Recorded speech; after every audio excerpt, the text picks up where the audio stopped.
4 April Pakistan کی تاریخ کا وہ دن ہے جو صرف ایک عدالتی فیصلے کی یاد نہیں بلکہ ایک نظریے، ایک مزاحمت اور ایک قومی خودداری کے استعارے کے طور پر ہمیشہ زندہ رہے گا۔ یہ وہ دن ہے جب ذوالفقار علی بھٹو کو ہم سے جدا کر دیا گیا، مگر ان کے خیالات، ان کی سیاسی بصیرت اور ان کا دیا ہوا شعور آج بھی پاکستان کی سیاست میں سانس لے رہا ہے۔ اگر بھٹو آج زندہ ہوتے اور دنیا ایران، اسرائیل اور امریکہ کے درمیان ممکنہ تصادم کے دہانے پر کھڑی ہوتی تو پاکستان کا کردار کیا ہوتا؟ یہ ایک حقیقت ہے کہ بھٹو صاحب نے پاکستان کو صرف داخلی طور پر نہیں بلکہ عالمی سطح پر بھی ایک باوقار شناخت دی۔ ان کا ماننا تھا کہ پاکستان کو کسی طاقت کے زیر اثر نہیں بلکہ ایک خود مختار ریاست کے طور پر فیصلے کرنے چاہیے۔ آج جب ایران اور اسرائیل کے درمیان کشیدگی بڑھ رہی ہے اور یونائیٹڈ اسٹیٹ اس خطے میں اپنی روایتی مداخلت جاری رکھے ہوئے ہے تو پاکستان کے لیے سب سے بڑا چیلنج یہی ہے کہ وہ کس طرح اپنے قومی مفادات کا تحفظ کریں۔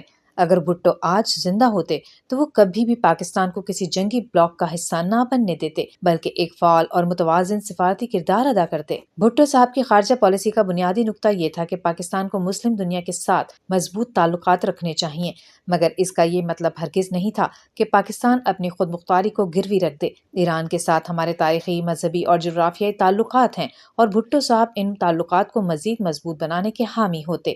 وہ یقیناً یہ چاہتے کہ پاکستان ایران کے ساتھ کھڑا رہے، مگر ساتھ ہی وہ یہ بھی یقینی بناتے کہ پاکستان کسی ایسی محاذ آرائی کا حصہ نہ بنے جو اس کے لیے معاشی یا عسکری نقصان کا باعث بنے۔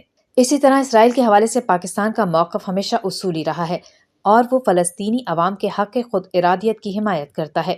بھٹو صاحب اس موقف کے سب سے بڑے داعی تھے۔ اگر آج وہ زندہ ہوتے تو وہ عالمی سطح پر فلسطین کے حق میں ایک بھرپور سفارتی مہم چلاتے، جیسا کہ انہوں نے ماضی میں اسلامی سربراہی کانفرنس کے ذریعے مسلم دنیا کو ایک پلیٹ فارم پر اکٹھا کیا تھا۔ ان کا ویژن یہ تھا کہ ایک متحد مسلم دنیا ہی عالمی سیاست میں مؤثر کردار ادا کر سکتی ہے۔ آج کے حالات میں آصف علی زرداری کی سیاست اسی بھٹوازم کا تسلسل نظر آتی ہے، جہاں محاذ آرائی کے بجائے مفاہمت کو ترجیح دی جاتی ہے۔ زرداری صاحب نے ہمیشہ یہ کوشش کی ہے کہ پاکستان داخلی استحکام حاصل کرے، کیونکہ وہ جانتے ہیں کہ ایک کمزور اندرونی ڈھانچہ کسی بھی ملک کو بیرونی دباؤ کے سامنے بے بس کر دیتا ہے۔ اگر بھٹو آج زندہ ہوتے تو وہ یقیناً زرداری کی اس حکمت عملی کو سہراتے اور اسے عالمی سطح پر بھی اپنانے کی کوشش کرتے۔ اسی طرح بلاول بھٹو زرداری کی قیادت میں پاکستان کی سفارتکاری ایک نئے انداز میں سامنے آئی ہے۔ بلاول نے عالمی فورمز پر نہ صرف پاکستان کا موقف پیش کیا بلکہ فلسطین، اسلاموفوبیا اور علاقائی امن جیسے اہم مسائل پر بھی واضح اور دو ٹوک موقف اختیار کیا۔ اگر بھٹو آج زندہ ہوتے تو وہ بلاول کی اس جرأت مندانہ سفارتکاری کو مزید تقویت دیتے اور انہیں ایک عالمی رہنما کے طور پر ابھارتے۔ یہ بھی حقیقت ہے کہ آج پاکستان کو صرف خارجی خطرات ہی نہیں بلکہ داخلی چیلنجز کا بھی سامنا ہے، جن میں معاشی مشکلات، سیاسی عدم استحکام اور سیکیورٹی کے مسائل شامل ہیں۔ بھٹو صاحب کا ویژن یہ تھا کہ عوام کو طاقت کا سر چشمہ بنایا جائے اور یہی فلسفہ آج بھی پاکستان کی ضرورت ہے۔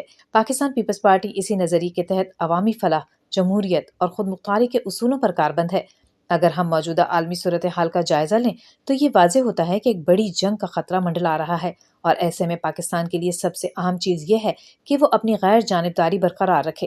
بھٹو صاحب کبھی بھی پاکستان کو کسی ایسی جنگ میں نہیں جھونکتے جو اس کے مفاد میں نہ ہو۔ وہ سفارتکاری، مذاکرات اور علاقائی تعاون کے ذریعے مسائل کا حل تلاش کرنے پر یقین رکھتے تھے۔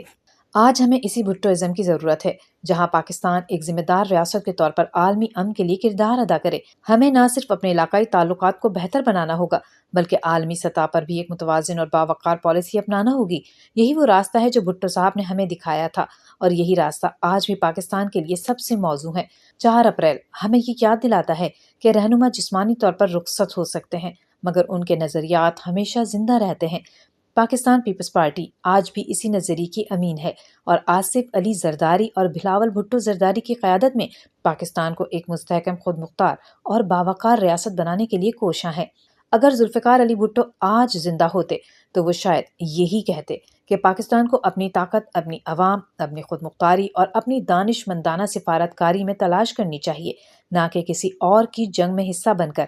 یہی پیغام آج کے پاکستان کے لیے سب سے زیادہ اہم ہے، اور یہی وہ سوچ ہے جو ہمیں ایک محفوظ اور روشن مستقبل کی طرف لے جا سکتی ہے۔